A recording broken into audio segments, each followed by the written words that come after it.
কুরবানি সম্পর্কে আমরা গত জুমায় আলোচনা শুনেছি। জিলহজ মাসে আমরা আলোচনা শুনেছি জিলহজ মাসের ফজিলত সম্পর্কে। মুহতারাম মুহাজিরিন, আজকে আমরা আলোচনা শুনব কুরবানি সম্পর্কে। এই কুরবানি সম্পর্কে আলোচনা আজকে আমরা শুনব। কুরবানির আলোচনা সহজে বোঝার জন্য, সহজে আইনতে আসার জন্য আমি কুরবানির আলোচনাকে 12টি প্রকার করেছি। ইনশাআল্লাহ আশা করা যায় এই 12 প্রকার আলোচনা শুনলে কুরবানি সম্পর্কে কিছুটা ধারণা হবে। 1 নাম্বার, কুরবানি কাকে বলে। 2 নাম্বার, কুরবানি করা কি। 3 নাম্বার, কুরবানি কত প্রকার ও কি কি। 4 নাম্বার, কুরবানি কারা করবে। 5 নাম্বার,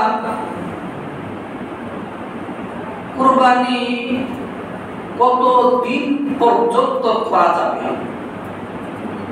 6 নাম্বার, কুরবানি কোন কোন প্রাণী দ্বারা কুরবানি করা যাবে। 7 নাম্বার, ঈদের নামাজের পূর্বে কুরবানি করলে কুরবানি হবে কি না। 8 নাম্বার, কুরবানির সাথে আকিকা করা যাবে কি না। 9 নাম্বার, কুরবানি না করার কি পরিণতি। 10 নাম্বার, কুরবানির ইতিহাস। 11 নাম্বার, কুরবানির গুরুত্ব ও ফজিলত। 12 নাম্বার, আমরা কিভাবে কুরবানি করব। এই 12 প্রকার আলোচনা ইনশাআল্লাহ আজকে আমরা শুনব। মুহতারাম হাজিরিন, 1 নাম্বার হচ্ছে কুরবানি কাকে বলে। কুরবানি শব্দটা হচ্ছে আরবি শব্দ। ওই আরবি শব্দ কোরআন শরীফে 3টি আয়াতে ব্যবহৃত হয়েছে। আবার ওই কোরআন বাণী শব্দটা ফার্সি, উর্দু, বাংলায় কুরবানি রূপে পরিচিত। কুরবানি শব্দের কয়েকটি সমার্থক শব্দ রয়েছে যা কুরআন হাদিসে ব্যবহৃত হয়েছে। যেমন সূরা কাউসার এর 2 নম্বর আয়াতে নাহরুন শব্দ ব্যবহার হয়েছে। নাহরুন শব্দের অর্থ কুরবানি করা। যেমন আল্লাহ সুবহানাহু ওয়া তাআলা বলেন, ফাসাল্লি লিরাব্বিকা ওয়ানহার, তোমরা তোমার রবের নামে, তুমি তোমার রবের নামে নামাজ পড়ো এবং কুরবানি করো। এটা হচ্ছে কুরবানির সমার্থক শব্দ। আরেকটি শব্দ আসছে আয়াতে, সূরা হজ্জের 34 নম্বর আয়াত, ওয়ালিকুল্লি উম্মাতিন জাআলনা মানসাকা। ওই মানসাকা শব্দের অর্থ কুরবানি করা। সূরা আনআমের 165 নম্বর আয়াত আসছে, কুল ইন্নাস সালাতি ওয়া নুসুকি ওয়া মাহইয়ায়া ওয়া মামাতি লিল্লাহি রাব্বিল আলামিন। যে ওই আয়াতের মধ্যে নুসুক শব্দটা, এটা কুরবানি শব্দের অর্থ। এই এই দুইটি শব্দ কুরবানির সমর্থক শব্দ কোরআন শরীফে ব্যবহৃত হয়েছে, আবার হাদিসের মধ্যে আসছে উদহিয়া। এই গেল কুরবানির কয়েকটি সমর্থক শব্দ। কুরবানি এর শাব্দিক অর্থ হচ্ছে উৎসর্গ করা, ত্যাগ করা, নিকটবর্তী হওয়া, আল্লাহর সান্নিধ্যে যাওয়া, আল্লাহর কাছাকাছি যাওয়া, বান্দা ও আল্লাহর মাঝে সেতু বন্ধন তৈরি করা। সুবহানাল্লাহ। কুরবানির মাধ্যমে আল্লাহ সুবহানাহু ওয়া তাআলার কাছাকাছি যাওয়া যায়, এই হচ্ছে শাব্দিক অর্থ। কুরবানি এর পারিভাষিক অর্থ হচ্ছে ইসলামী শরীয়তের পরিভাষায় কুরবানি বলা হয় নির্দিষ্ট মাসে, নির্দিষ্ট দিনে, নির্দিষ্ট সময়ে, নির্দিষ্ট জন্তুকে আল্লাহ সুবহানাহু তাআলার নামে, আল্লাহ সুবহানাহু তাআলা রাজি খুশি করার উদ্দেশ্যে জন্তুকে জবাই করার নাম হচ্ছে কুরবানি। বলি সুবহানাল্লাহ। এই গেল কুরবানি কাকে বলে। 2 নম্বর প্রকার হচ্ছে কুরবানি করা কি। মুহতারাম হাজরিন, কুরবানি করা হচ্ছে ওয়াজিব, আবার কেউ কেউ সুন্নতে মুআক্কাদা বলেন। আমাদের ইমাম আবু হানিফা রাহমাতুল্লাহি আলাইহির মতে কুরবানি করা ওয়াজিব। এর কোনো দলিল আছে? হ্যাঁ আছে। আল্লাহ সুবহানাহু ওয়া তাআলা সূরা কাউসারের 2 নম্বর আয়াতে বলেন, ফাসাল্লি লিরাব্বিকা ওয়ানহার, তুমি তোমার রবের নামে নামাজ পড়ো এবং কুরবানি করো। এই গেল কুরআন শরীফের মাধ্যমে দলিল। এখন আসলে হাদিসের মধ্যে ওই হাদিসটা আসছে ইবনে মাজাহ 3125 নম্বর হাদিস।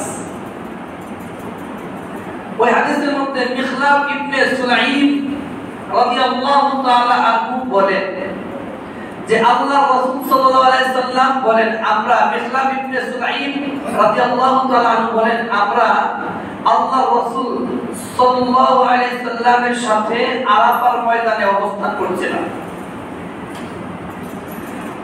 তখন আল্লাহর রাসূল সাল্লাল্লাহু আলাইহি সাল্লাম আমাদেরকে উদ্দেশ্য করে ভাষণ দিলেন।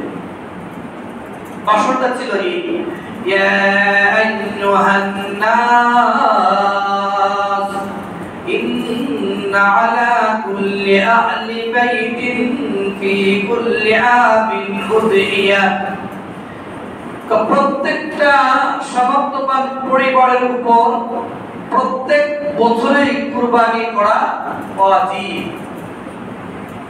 এই গেল আরেকটি ওয়াজিব অর্থ। বুখারী শরীফের 985 নম্বর হাদিস। ওই হাদিসের মধ্যে আল্লাহ রাসূল সাল্লাল্লাহু আলাইহি সাল্লাম বলেন, যারা নামাজের পূর্বে, ঈদের নামাজের পূর্বে কুরবানি করে তার কুরবানি হয় না, সে যেন আবার কুরবানি করে। যদি ওয়াজিবই না হতো তাহলে দ্বিতীয়বার আবার নির্দেশ দিতেন না কুরবানি করার জন্য। যে এই 2 নম্বর প্রকার হলো কুরবানি করা ওয়াজিব। 3 নম্বর আসে। 3 নম্বর প্রকার হচ্ছে কুরবানি কত প্রকার ও কি কি। মুহতারাম হাজির, কুরবানি হচ্ছে 4 প্রকার। কত প্রকার? জোরে বলেন, কত প্রকার? 4 প্রকার। ওয়াজিব কুরবানি, নফল কুরবানি, মান্নতের কুরবানি, ওসিয়তের কুরবানি, এই 4 প্রকার। মুহতারাম হাজরিন, আমাদের মনে রাখতে হবে এই জায়গার মধ্যে যে ওয়াজিব কুরবানি আর নফল কুরবানির গোশত সবাই খেতে পারবে, আর মাত্র তার ওয়াসিয়তের কুরবানি শুধুমাত্র তারাই খেতে পারবে যারা যাকাত খাওয়ার যোগ্য। ওই হচ্ছে 4 প্রকার কুরবানি। এখন আসুন 4 নাম্বার, কুরবানি কারা করবেন, কুরবানি কাদের উপর ওয়াজিব, কুরবানি কারা দিতে হবে। মুহতারাম হাজরিন, প্রাপ্তবয়স্ক সুস্থ মস্তিষ্ক স্বাধীন মুসলমান নর নারী ও মুকিম নেশাব পরিমাণের মালের মালিক হলে, আর ওই মাল যদি পাওয়া যায় জিলহজ মাসের 10 তারিখ, 9 তারিখ, 10 তারিখ, 11 তারিখ, 12 তারিখ পাওয়া যায়, তাহলে তার উপর কুরবানি করা ওয়াজিব। এখন আসুন নেশাব পরিমাণ, নেশাব কাকে বলে, তো এই ব্যাপারে আমরা যাকাতের আলোচনায় রমজান মাসে বিস্তারিত আলোচনা করেছি। আজকে শুধু টাচ দিই। নেশাব বলা হয় যে ব্যক্তির কাছে 52.5 তোলা রূপা, 7.5 তোলা স্বর্ণ অথবা তার সমপরিমাণ অর্থ কিংবা তার সমপরিমাণ অর্থ নিত্য প্রয়োজনের অতিরিক্ত মালের মালিক হলে তার উপরে তাকে নেশাব বলে। আর এই পরিমাণ মাল যদি তার কাছে থাকে তাহলে তার উপর কুরবানি করা ওয়াজিব। এই জায়গায় আরেকটু কথা মনে রাখতে হবে যে কুরবানির ক্ষেত্রে প্রয়োজনের অতিরিক্ত সম্পদ থাকলে এটাও আপনার নেশাব বলে গণ্য হবে। যেমন আপনার 2টা বাড়ি আছে, একটা বাড়ি দিয়ে আপনার খরচপাতি চলে, আরেকটা বাড়ি যে আছে এই জমিটা আপনার নেশাবে যোগ্য হবে। যেমন আপনার ওয়াইফের শাড়ি আছে 2টা, যে শাড়িটা সে ব্যবহার করে না, বাস করে রেখে দিয়েছে, ওইটা যদি দামি, ওইটাও নেশাবের মধ্যে যোগ্য হবে। এবং একজন আলেম, বড় বড় আলেমরা বলেছেন বর্তমানে যে বড় বড় জিনিসগুলো কিনা হয় এবং এটা অপ্রয়োজনীয়, নিত্য প্রয়োজনীয় না, যেমন সোনি টিভি 70,000 75,000, তো এটাও নেশাবের মধ্যে যোগ্য হবে। তো যাই হোক, আল্লাহ আমাদেরকে দিনে সহিহ বুঝদান করো। ওই হলো 4 নাম্বার। 5 নাম্বার হলো এই কুরবানি কতদিন পর্যন্ত করা যাবে। মুহতারাম হাজরিন, এই কুরবানি 3 দিন পর্যন্ত করা যাবে, কেউ কেউ বলেছেন 4 দিন। 3 দিন পর্যন্ত করা যাবে। ও কোন 3 দিন? যে জিলহজ মাসের 10 তারিখে ঈদের নামাজের পর, ঈদের নামাজের ইমাম সাহেব খুতবা দেওয়ার পর, খুতবা দেওয়ার পর থেকে শুরু করে 10, 11, 12 তারিখে যে কোনো দিন, আপনি 12 তারিখ সন্ধ্যা পর্যন্ত যে কোনো সময় কুরবানি করা যাবে। আউয়াল ওয়াক্ত, উত্তম ওয়াক্ত হয়েছে 10 তারিখে কুরবানি করা। এই গেল 5 নাম্বার। এখন আসুন 6 নাম্বার, কোন কোন প্রাণী দ্বারা কুরবানি করা যাবে। এই কথাটা আমাদের সবার মনে রাখতে হবে। 6 প্রকার প্রাণী দ্বারা কুরবানি করা যাবে। এই 6 প্রকার প্রাণীর বাহিরে আপনি কুরবানি করলে কুরবানি হবে না, এটা গোশত খাওয়া হবে। 6 প্রকার প্রাণী কি কি? উট, মহিষ, গরু, ভেড়া, দুম্বা, ছাগল। ওই 6 প্রকার প্রাণী দিয়া কুরবানি করলে কুরবানি হবে। আর অন্য অন্য গৃহপালিত পশু দ্বারা কুরবানি করলে কুরবানি হবে না। যেমন হাঁস, মুরগি, বন্য হরিণ, ওইগুলো দ্বারা কুরবানি করলে কুরবানি হবে না। আমাদের গ্রামে গঞ্জে দেখবেন এই কুরবানির দিনে কথা ঢালাও ভাবে প্রচার করে আমিও কুরবানি করেছি, কি হাঁস, ওইটা কুরবানি না, এটা গোশত খাওয়া। তাহলে ওই 6 প্রকার প্রাণী দ্বারা যদি কুরবানি করলে কুরবানি হয়, এটার বয়স কত হতে হবে? মোহতারাম হাজরিন, এটা উটের খেলায়, উটের ক্ষেত্রে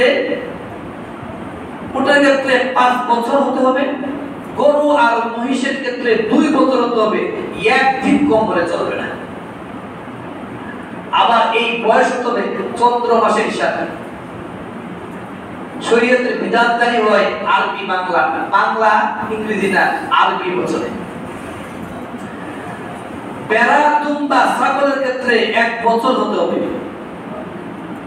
বকরির ক্ষেত্রে 1 বছরই ধরতে হবে, একদিন কম হলে চলবে না। বেড়া দুম্বার ক্ষেত্রে, বেড়া দুম্বা যদি 6 মাসের বেড়া দুম্বা যদি হৃষ্ট পিষ্ট মোটা তাজা হয়, আর এইটা যদি 1 বছরের সমান দেখা যায়, তাহলে এই 6 মাসের বেড়া দুম্বা দিয়া কুরবানি করলে কুরবানি জায়েজ, কুরবানি। এখন আসুন, এই এক একটা প্রাণীর মধ্যে কয়জন করে শরীক থাকা যাবে এটা জানা দরকার আছে কিনা? উট, গরু, মহিষ, ওই এক একটা প্রাণীর ক্ষেত্রে সর্বোচ্চ 7 জন শরীক থাকতে পারবে। 7টা নামে চলবে, 7 জনের নামের পক্ষ থেকে কুরবানি চলবে। সর্বনিম্ন যা হয় 1 জনের হতে পারে, সমস্যা নেই, 3 জন 4 জন হতে পারে। এই জায়গার মধ্যে একটু কথা আছে, আপনাদের 7 জনকে নিয়ে দিবেন, 7 জনের টাকা সম্পর্কে আপনার কি ধারণা আছে? টাকাটা কি সহি কিনা? তাহা টাকাটা যদি সহিও হয়, হালাল পথেও হয়, কিন্তু তার নিয়তটা যদি কুরবানির গোশত খাওয়া হয়, তা 7 জনের কুরবানি বাতিল, বাতিল, বাতিল। এত টাকা দিয়ে আপনি কুরবানি করবেন, আর যদি গোশত খাওয়ার নিয়ত হয় তা বাতিল হবে। এজন্য একজনের কুরবানি ছাগল দেন না। অনেকে বলে ছাগল দিলে, ছাগলের গোশত আমার মেয়ে ছেলেরা খায় না। কুরবানি কি গোশত খাওয়ার জন্য দিতেছেন না আল্লাহর নামে দিতেছেন? তা আপনার কথাতে প্রমাণ হয়ে গেল যে আপনার ছেলে মেয়েকে গোশত খাওয়ার জন্য কুরবানি দিচ্ছেন, ঠিক না? ঠিক। মোহতারাম হাজরিন, বেড়া, দুম্বা, ছাগলের ক্ষেত্রে একজনেই শরীক থাকতো, একজন, আর একজনের বেশি হবে। এই প্রাণীগুলো কেমন হতে হবে? ন্যাংরা, লুলা, কানা দিয়ে দিতে হবে না, হৃষ্ট পিষ্ট মোটা দাদা দিবেন। আমাদের সমাজে দেখবেন কিছু মানুষ, অনেক না, সবাই না, কয়েকজন, হাতে গোনা কয়েকজন মানুষ আল্লাহর রাস্তায় যখন যে জিনিসটা দান করবে, ওই জিনিসটা সে অচল, অকিছু দান করে, ঠিক না? ঠিক। আরে আল্লাহর রাস্তায় দান করবেন, মোটা তাজা দেখা জানে আল্লাহর রাস্তায় দিন। সুবহানাল্লাহ, সুবহানাল্লাহ, আর আওয়াজ করে বলুন সুবহানাল্লাহ। কো মোটা তাজা দেখা আমি আল্লাহর রাস্তায় দিই। কো এই জন্য মোটা তাজা দেখে, ভালো দেখে ল্যাংড়াটা কানা দিলে হবে না। তো এর মধ্যে আরো ব্যাখ্যা বিশ্লেষণ আছে, এদিকে যাব না, আমাদের এই 12 প্রকার আলোচনা শেষ করতে হবে। তো এই গেল 6 প্রকার এর আলোচনা। 7 নাম্বার হচ্ছে ঈদের নামাজের পূর্বে কুরবানি করলে কুরবানি হবে কিনা। প্রথম কথা হচ্ছে সোজা সাপটা কুরবানি হবে না। তো এর কোন দলিল প্রমাণ আছে? আছে, পুরো হাদিসের মধ্যে আসছে।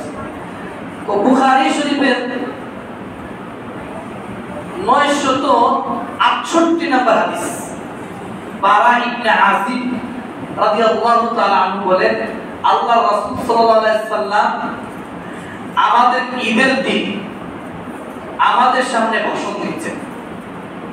সুবহানাল্লাহ, সুবহানাল্লাহ। এই ঈদের দিন ভাষণ দিচ্ছেন আর বলছেন যে আজকে প্রথম কাজ হচ্ছে ঈদের নামাজ পড়া, এরপর কুরবানি করা। আর যে ব্যক্তি এই ঈদের নামাজের পরে কুরবানি করলো সে আমার তরিকা মতো কুরবানি করলো। আর যে ব্যক্তি ঈদের নামাজের আগে কুরবানি করলো সে কুস্তু খাওয়া হবে, এটা কুরবানি হবে না। বলেন নাউজুবিল্লাহ। এটা কুরবানি খাওয়া হবে, এটা সাধারণ কুস্তু খাওয়া হবে, এটা কুরবানি হবে। এক সাহাবী উঠে দাঁড়ায়, হে আল্লাহর রাসূল, আপনি এই কথা বলছেন, আমি তো কুরবানি করে নামাজ আসছি। তোমার এটা কুরবানি হয় না, এটা কুস্তু খাওয়া হবে, তুমি আবার কুরবানি করো। তোমার ঘরের মধ্যে যেটা আছে এটা আবার দেখবেন। আমাদের এই মসজিদের মধ্যে অনেক জায়গায় ইমাম সাহেব খুতবা দেওয়ার আগে দূর মারে দেয়। ইমাম সাহেব খুতবা দেওয়ার পরে এরপরে হাদিস আসছে, এরপরে হাদিস আসছে বুখারী শরীফের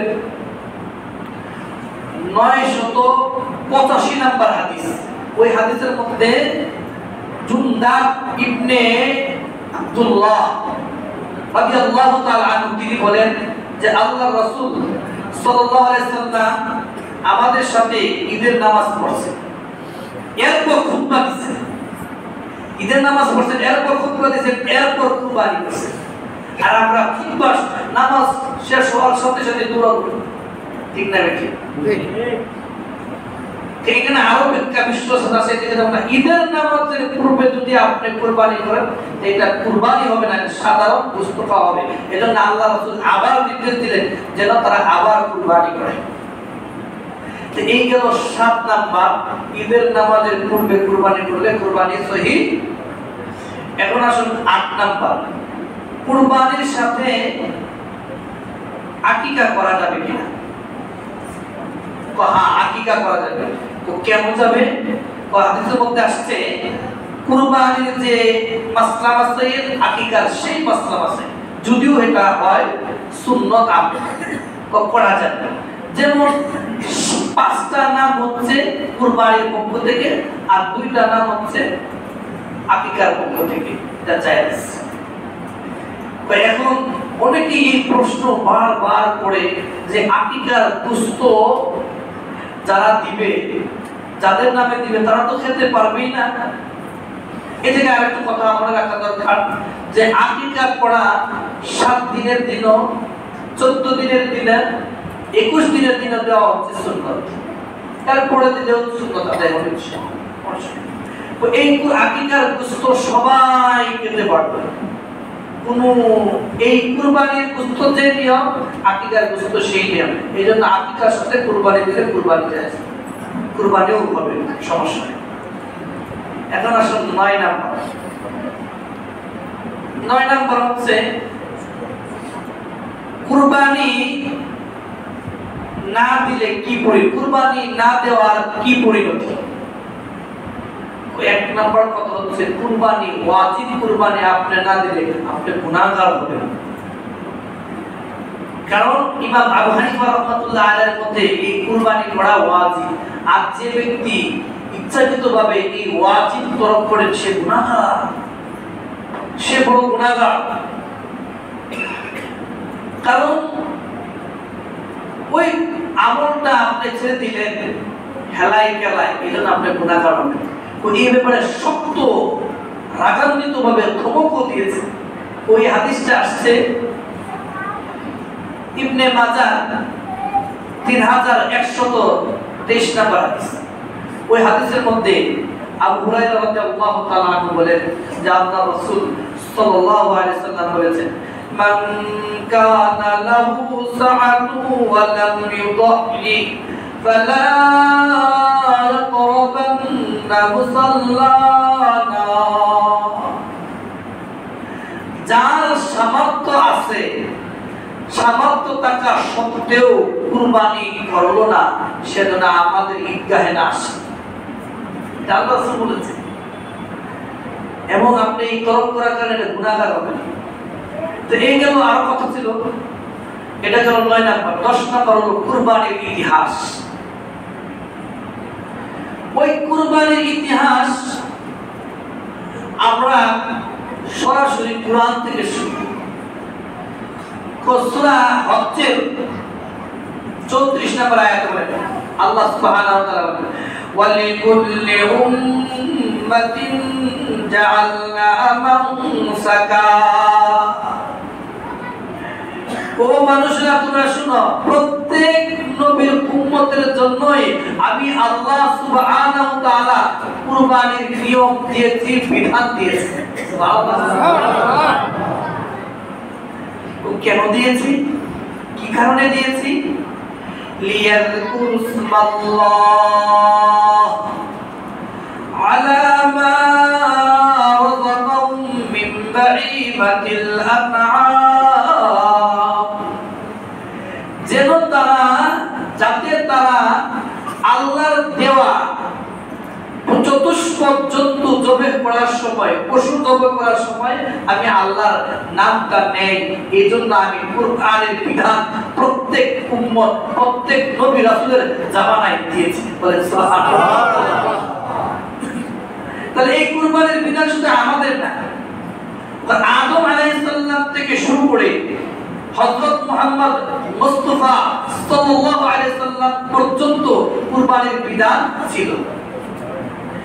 কিন্তু তাদের বিধান আদম আলাইহিস সালাম থেকে শুরু করে ইব্রাহিম, জাতির পিতা ইব্রাহিম আলাইহিস সালাম এর পর্যন্ত কুরবানির বিধান ছিল ভিন্ন। এই ইতিহাসটা এখন জানি, এই ইতিহাসটা কেমনে জানবো? সূরা মাইদার 27 নম্বর আয়াত আল্লাহ সুবহানাহু ওয়া তাআলা বলেন وَاتْلُ عَلَيْهِمْ نَبَأَ ابْنَيْ آدَمَ بِالْحَقِّ। হে আল্লাহর রাসূল, হে আমার প্রিয় হাবিব, আপনি আদম আলাইহিস সালাম এর দুই ছেলের ঘটনাটা যথাযথভাবে বর্ণনা করে আপনি আপনার উম্মতকে শোনান। সুবহানাল্লাহ। যথাযথভাবে সত্য সত্য সহ এই ঘটনাটা শোনা, এটার মধ্যে অনেক শিক্ষা আছে। এটা হচ্ছে প্রাচীন কালের কুরবান। তো এই ঘটনাটা কি, আল্লাহ এই ঘটনাটাকে আমরা শুনবো, এরপরে এই আয়াতের মধ্যে এই ঘটনা সবগুলো আছে, পরে আয়াতগুলো বললে বুঝে আসবে। আল্লাহ সুবহানাহু ওয়া তাআলা যখন আদম আলাইহিস সালাম এবং হাওয়া আলাইহিস সালামকে দুনিয়াতে পাঠিয়ে দিলেন, তারা দুনিয়াতে বসবাস করতে শুরু করলো। বসবাস করার কারণে তাদের সন্তান জন্ম নেওয়া শুরু করলো। সন্তান কিভাবে জন্ম নিত? সন্তান জন্ম নিত জুলাই জুলাই, একসাথে দুইটা সন্তান জন্ম নিত, যাকে আমরা জমজ বলি, শুধুমাত্র শীত আলাইহিস সালাম ব্যতীত। তো এইভাবে যখন জন্ম নিচ্ছে, তো প্রথম জুলাই সন্তান আসছে, তার নাম হচ্ছে কাবিল আর মেয়ে। দুইটা সন্তান জন্ম নিত, একটা ছেলে আর একটা মেয়ে। তো প্রথম জুলাই সন্তান জন্ম নিয়েছে কাবিল, আর মেয়ের নাম হচ্ছে আকলিমা। ও আকলিমা ছিল অনেক সুন্দর। এরপরের দ্বিতীয় জুলাই যে সন্তান জন্ম নিয়েছে, ওই সন্তান, দুইটা সন্তান জন্ম নিয়েছে, একটা ছেলে একটা মেয়ে। তো এই সন্তান একজন হচ্ছে হাবিল আর একজন হচ্ছে লিউজা। ওই লিউজা তুলনামূলক ছিল অসুন্দর, আকলিমার চেয়ে অসুন্দর ছিল। তো তখন তারা, তখনকার শরীয়তের বিধান ছিল, নিয়ম ছিল, মানুষ তো ছিল না, তখন নিয়ম ছিল যে যার সাথে একসাথে জন্ম নিয়েছে যে ছেলে মেয়ে, তারা হচ্ছে সহোদর ভাই বোন, তারা একজন আরেকজনের বিবাহ হতে পারবে না। কিন্তু বিবাহ হতে পারবে এইভাবে, নাহলে তারা আমরা দুনিয়াতে আসতে পারতাম না। বিবাহ হতে এইভাবে যে প্রথম জোড়ার ছেলে দ্বিতীয় জোড়ার মেয়ে বিবাহ হতে পারবে, প্রথম জোড়ার মেয়ে দ্বিতীয় জোড়ার ছেলে বিবাহ হতে পারবে, এইভাবে। তো এই নিয়ম অনুযায়ী তারা বিবাহ করবে। তাই কাবিলের সাথে জন্ম নিয়েছে আকলিমা। সে বলল যে না, আমি এই আকলিমাকে আমি বিবাহ করব। কেন? না, সে সুন্দর, আমি তোমাকে দেব না। তখন এই প্রস্তাব গেল আদম আলাইহিস সালামের কাছে। আদম আলাইহিস সালাম বললেন শরীয়তের বিধান অনুযায়ী বিবাহ। তিনি মন গড়া কোনো মাসলা দেন নাই। তিনি বলছেন তোমরা তোমাদের কুরবানি পেশ করো, ওই কুরবানি পেশ করার পরে যার কুরবানি কবুল হবে সেই কবুল করবে। এমন আছে না আমাদের কাছে আসলে একজনের পক্ষ নিয়ে গেছে, না তোমরা আগে তিনি সমাধানটা দিয়েছেন, তোমরা কুরবানি পেশ করো, যার কুরবানি কবুল হবে সেই আকলিমা দিবে। তাই আমি শর্ট করে বলছি, সময় যেহেতু সংক্ষিপ্ত শেষ করে দেব। ওই কুরবানি তিনি পেশ করলেন। কাবিল যেহেতু তিনি কৃষিকাজ করতেন, অনেক লম্বা ঘটনা, কৃষিকাজ করতেন, তিনি খাদ্যশস্য যেটা অকিছু পেশ করলেন, আর হাবিল পেশ করলেন তার দুম্বা।